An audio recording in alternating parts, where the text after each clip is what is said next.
Okey, ni cikgu nak menunjukkan cara yang mudah untuk kamu tukarkan bulan ataupun hari kepada tahun. Jadi memang cikgu pasti kamu semua tahu 1 tahun bersamaan dengan 365 hari. Dan bersamaan juga dengan 12 bulan.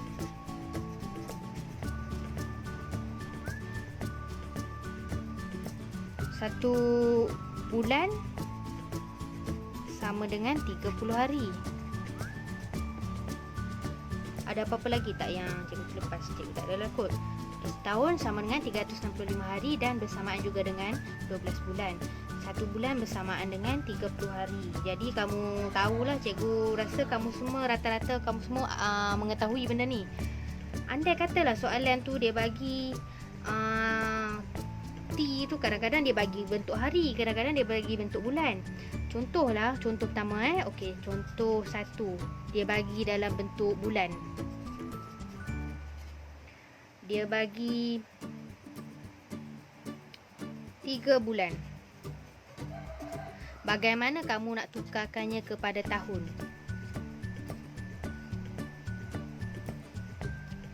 Macam mana?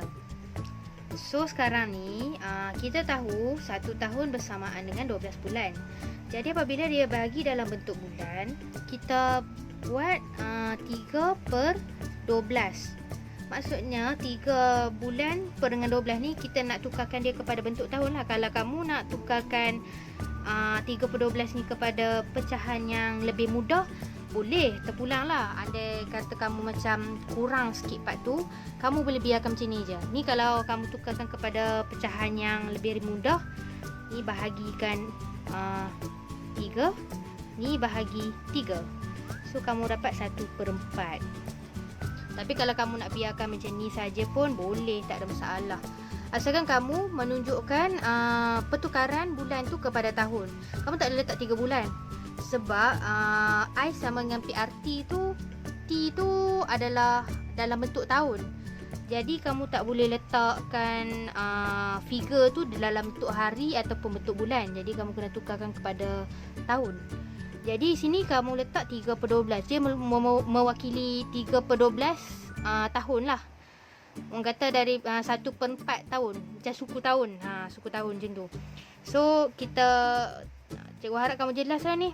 Kalau untuk bulan, kamu perkan dengan 12 saja. Okey, ni contoh yang pertama. Contoh yang kedua, dalam bentuk hari. Andai katalah soalan tu dia bagi hari. Contohnya lah, nilai matang ataupun nilai pelaburan tu adalah selama 90 hari. Gitu. Macam mana nak tukarkan dia kepada tahun? Seperti yang kita ketahui, 1 bulan adalah bersamaan dengan 30 hari. Ni kalau kita tukarkan kepada bulan, 3 bulan. Tapi kalau kita tak mau tukarkan ataupun kita macam blur sikit ke apa ke, mungkin ada budak kadang-kadang dia nak jawab soalan dia stuck sikit. Dia lupalah 1 bulan tu 30 hari. Ataupun dia memang dia ingat 365 hari ni setahun. Pun boleh juga. Anda boleh letak 2 kaedah, maksudnya 2 cara pertukaran kat sini. Pertama dalam bentuk hari ataupun bentuk bulan ke tahun lah. Okey, dalam bentuk hari, anda boleh buat 90 hari per dengan 365. Yang ni yang pertama. Yang kedua adalah 3 bulan per dengan 12. Ini yang kedua. Anda boleh pilih yang mana satu. Tapi cikgu prefer anda pilih yang ni lah. Andai kata dia bagi hari yang pelik sikit, macam 50 hari ke 70 hari, yang ni baru kamu buat seperti yang ini. Di mana yang ni memang dia tak boleh nak letak dalam bentuk bulan sebab dia 50 hari kan, dia tak cukup lagi 10 hari untuk 2 bulan. Jadi anda boleh letak dalam bentuk macam ni. Kalau macam yang ni 90 hari, dia boleh bertukarkan dia kepada bentuk bulan, anda buat dalam bentuk bulan. So itu sajalah penerangan daripada cikgu, harap kamu faham lah. Okey, ni soalan pertama, faedah rata. Puan Afaf telah membuat pelaburan sebanyak RM10,000 dengan kadar faedah 8%. Selepas 18 bulan, hitung jumlah nilai pelaburan Puan Afaf. Okey, jadi kat sini kita kena tahu P dia adalah 10,000 dan R dia adalah 8%. Dan 18 bulan ni pula adalah T, iaitu tempoh dia lah. Jadi sekarang ni dia bagi dalam 18 bulan. Jadi kita kena membuat pertukaran dia kepada bentuk tahun. Jadi kat sini 18 bulan ni sama dengan 18/12, di mana 12 bulan adalah mewakili setahun. Jadi anda boleh tukarkan ni menjadi pecahan yang lebih mudah, pecahan mudah lah orang panggil. Ringkaskan lagi, ataupun anda nak biarkan begini saja pun boleh, sebab cikgu takut anda semua keliru kan. Kalau anda nak ringkaskan ni boleh. Okey, anda nak ringkaskan dia boleh, anda cuba bahagi dengan 6 setiap satu. Jadi 3/2. Anda nak menjadikannya 3/2 pun boleh, ataupun anda nak kekalkannya kepada 18/12 pun boleh, tak ada masalah. Asalkan anda menunjukkan perubahan bulan tu kepada tahun lah. Okey, so ni settle. So sekarang ni kita nak cari interest dulu. Interest, formula dia I sama dengan PRT, di mana kat sini kita masuk sahaja RM 10,000, rate dia adalah 0.08 dan T dia adalah 18/12. Jadi kat sini anda akan dapat RM 1,200. Ini untuk interest. Sekarang ni dia nak hitung jumlah nilai pelaburan. Jadi kita nak cari S lah. S sama dengan P tambah I, di mana P dia adalah 10,000. Kita tambahkan dengan 1,200 sama dengan RM 11,200. Okey, perlu cikgu ingatkan sekali lagi, untuk jawapan akhir ni kamu semua perlu letak RM. Dekat sini boleh je lah, kalau tak mau letak ikut pemeriksa tu lah. Kalau macam pemeriksa tu jenis okey, dia boleh bagi markah, dia bagi setengah yang straight tu, dia ambil kira benda-benda ni. Tapi untuk jawapan akhir memang kena ada RM. Sebab ni kita tak tahu 11,200 ni apa dia. So kita kena letak figure RM ni kat sini untuk memberitahu ia adalah 11,200. Jadi harap semua fahamlah dengan penjelasan cikgu. Okey, soalan kedua, faedah rata. RM5,000 telah didepositkan ke dalam bank dengan faedah 5% setahun. Selepas 2 tahun, bank telah menaikkan kadar faedah kepada 7% setahun. Sekiranya Puan Amelia telah menyimpan duit selama 5 tahun 3 bulan, cari jumlah duit yang terkumpul. Jadi dekat sini sebenarnya soalan ni dia lebih kepada seperti faedah terapung. Sebab faedah terapung selalu nilai faedah dia tu berubah. Orang kata rate dia tu berubah-ubah. Tapi sini dekat modul dia letakkan dekat dalam soalan faedah rata. Jadi kita jawab je lah.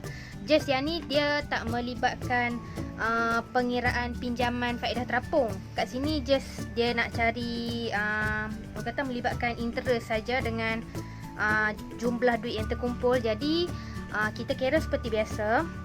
So untuk 2 tahun yang pertama, anda nak buat asing-asing pun boleh, ataupun anda nak buat seperti cikgu pun boleh. So kita cari dulu interest dia. I sama dengan PRT, di mana untuk 2 tahun yang pertama 5,000. Okey, kita darabkan dengan 0.05%. Maksudnya 0.05 ni mewakili 5% lah. dan kita darabkan dengan 2 tahun. So ini yang pertama. Kita tambahkan dengan 3 tahun 3 bulan yang selepas tu, di mana kat situ dia dah naik dah dia punya kadar faedahnya kepada 0.07. Dan sini, okey, kat sini kita kena tukarkan 3 tahun 3 bulan tu kepada bentuk tahun lah. 3 bulan tu kita tak mahu letak 3 bulan. Jadi macam mana kita nak buat tu? Jadi perkara senang. 1 tahun mewakili 12 bulan. Jadi kita tukarkan dulu 3 tahun tu kepada bulan. Jadi 3 tahun bersamaan dengan 36 bulan. Jadi kita tambahkan dengan 3 bulan. Jadi untuk tukarkan kepada tahun sama dengan 39 bulan lah, semua sekali lah total ya. Kita perkan dengan 12 bulan. Ni anda nak tukarkan menjadi pecahan yang lebih mudah pun boleh, ataupun anda tak nak tukar pun tak apa. Anda just guna je. Sebab dalam ni pun cikgu takut anda keliru. Sebenarnya boleh So anda tulis je macam ni. Sebenarnya dia 3 tahun 3 bulan mewakili 39 bulan lah. Dengan 12. So anda kira dia dapat berapa. Untuk 2 tahun pertama dia dapat 500. Dan untuk 3 tahun 3 bulan tu dia dapat nilai dia sebanyak RM1,137.50. Jadi nilai akhir dia kena tambah kedua-duanya akan mendapat nilai sebanyak RM1,637.50. So ini untuk interest. Sekarang ni dia nak jumlah duit yang terkumpul untuk 5 tahun 3 bulan tu. So S sama dengan P tambah I, di mana P adalah sebanyak 5,000. Kita tambahkan dengan interest tadi, faedah tadi sebanyak RM1,637.50. Maaflah saya ingat sikit cikgu tulis. Dan kita dapat nilainya sebanyak RM6,637.50. Jadi ni adalah nilai akhir dia. Cikgu harap anda semua memahaminya. Okey, untuk soalan ni adalah soalan faedah tetap. Soalan pertama yang berbunyi, sebuah peti ais dijual pada harga RM2,200 secara tunai dan boleh dibeli dengan membayar pendahuluan sebanyak RM200 dan RM250 untuk 10 bulan berikutnya seterusnya. Dan hitung A adalah jumlah bayaran ansuran terkumpul, B jumlah faedah terkumpul, dan C kadar faedah. Jadi kat sini dia nak jumlah ansuran terkumpul. Yang ni mudah sahaja. Kita buat kat sini lah. A ansuran terkumpul, di mana kat sini dia dah bagi dah dia kena bayar 250 untuk 10 bulan. Jadi kita darab saja 250 darabkan dengan 10 bulan. Jadi anda akan dapat RM2,500 untuk ansuran terkumpul. Untuk B pula, dia nak jumlah faedah terkumpul. Okey, jumlah faedah terkumpul ni kat sini kalau kita nak cari I sama dengan PRT tak boleh, sebabnya kita tak dapat, kita tak ada rate dia, R tak ada kan. Kat sini dia tak ada bagi R dia berapa. Jadi kita kena guna formula S sama dengan P tambah I, di mana kita terbalikkan I sama dengan, yang ni macam pindah P sebelah, jadi tolak lah orang kata. So dia akan jadi S tolak P, di mana S dia adalah 2,500. Kita tolakkan dengan prinsipal dia. Prinsipal dia ni bukan 2,200 tau, sebab dia bayar pendahuluan sebanyak RM200. Jadi kita kena tolakkan 2,200 tu, kita tolak dengan RM 200. Jadi kita akan dapat RM500. Yang ni dapat 2000, so 2500 tolak dengan 2000 dapat RM500. Okey, harap faham yang nombor B ni. Okey, untuk yang C pula, kadar faedah. So kadar faedah ni kita ambil nilai ni, kita bahagikan dengan jumlah bayaran yang perlu dibayar. Sebab kan kita nak cari, orang kata apa, dia macam cari percentage dia lah. Sebab kita dah tahu jumlah interest dia ni berapa tiap-tiap bulan, dan kita dah tahu jumlah bayaran dia. Jadi kita nak cari kadar faedahnya ni, kita gunakan seperti ini.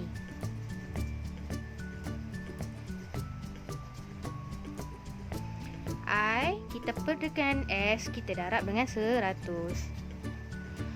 Okey, yang interest dia tadi adalah RM500, kita perkan dengan 2,500 darab dengan 100. Jadi kita akan dapat 20% untuk kadar faedahnya. Diharap agar anda memahami apa yang cikgu beritahu sebentar tadi. Okey, untuk soalan faedah tetap, soalan nombor 2 berbunyi, sebuah mesin basuh yang dijual dengan harga RM1,500 boleh dibeli dengan bayaran ansuran yang sama selama 6 bulan. Jika tiada pendahuluan yang dikenakan dan kadar faedah adalah sebanyak 6%, cari jumlah yang perlu dibayar dan jumlah ansuran bulanan. Jadi kat sini dia nak suruh kita cari jumlah yang perlu kita bayar dan ansuran bulanan. Pertama sekali kita cari dulu dia punya interest, ataupun anda nak cari terus daripada formula pun boleh. Kita nak cari terus jumlah yang perlu dibayar pun boleh. Maksudnya kita masukkan terus dia. Anda nak kira I itu asing, lepas tu baru anda masukkan dekat dalam formula pun boleh, ataupun anda nak terus masukkan dalam formula ni pun boleh. So ni cikgu nak tunjuk macam mana anda nak masukkan terus je dalam formula P tambah I ni. So sini S sama dengan P tambah I, iaitu S adalah jumlah yang perlu dibayar. Jadi sekarang ni formula untuk I adalah PRT. Jadi anda nak ringkaskan pun boleh, P1 tambah RT. Tapi kalau macam anda rasa macam tak berapa faham yang ni, anda boleh nampaklah atas ni. Yang ni sebenarnya cikgu keluarkan P ni sebab yang ni dah jadi satu, sebab P cikgu dah buat keluarkan dia. Dan yang ni P pun cikgu dah bawa keluar, dia jadi satu lah. Kita tak perlu tulis lah satu kat sini sebab memang dah ada nilai figure kat sini.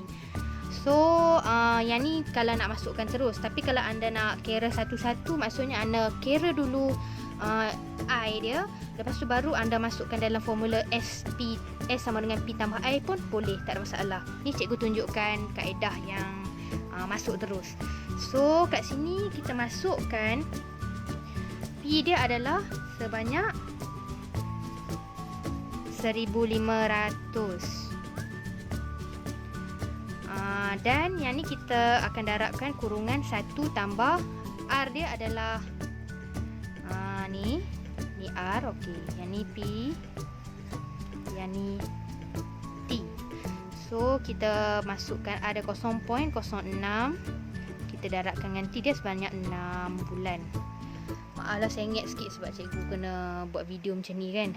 So harap kamu semua boleh nampak lah. Okey, ni kita selesaikan dalam ni. Kita akan dapat sebanyak 1,500 kita darabkan dengan 1.36. Yang ni cikgu lupa kurung. Okey, lepas tu anda selesaikan, anda akan dapat sebanyak RM 1,545 ringgit. Yang ni untuk S lah. Yang ni jumlah yang perlu dibayar. Sekarang nak ansuran bulanan. Ansuran bulanan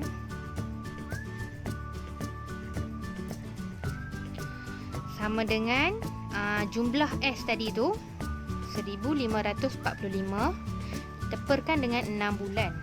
Sebab kat sini dia dengan bayaran ansuran bulanan sebanyak 6 bulan. Jadi kita bahagikan, selesaikan, kita akan dapat sebanyak RM257.50. Okey, jelas kan? Cikgu harap semua dapat memahami apa yang cikgu tunjukkan lah.